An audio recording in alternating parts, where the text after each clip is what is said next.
আমার দোকানে কাস্টমারদের অবশ্যই আমি খেতে আসতে বলবো এই কারণে, এটা আমার আম্মু এবং আমি রান্না করি। আগে আমি রান্না করতাম, এখন অসুস্থের কারণে একলা পারি না, হয়ে ওঠে না, আমার আম্মার সাথে আমার রান্না করে। তো আমাদের প্রত্যেকটা খাবার হাইজেনিক মেনটেন করে, প্রত্যেকটা খাবার আমরা হচ্ছে গিয়ে হোমমেড, আমাদের বাসায় আমাদের কোনো নিজস্ব বাবুর্চি নাই, আমরা নিজেরা রান্না করি এবং আমরা নিজেরা সেল করি।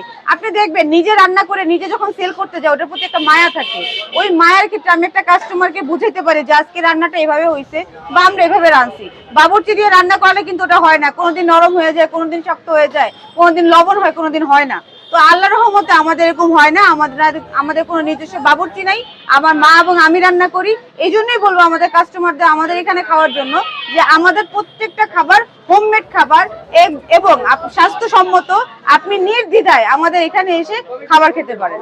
আচ্ছা, নতুন দর্শকদের জন্য আমি ঠিকানাটা জানতে চাই।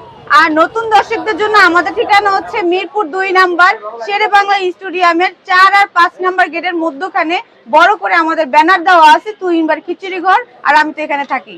আচ্ছা, কয়টা থেকে কয়টা পর্যন্ত দোকান খোলা থাকে? আমার এখানে বিকাল 4টা থেকে রাত 1টা কি 2টার মধ্যে শেষ হয়ে যায়।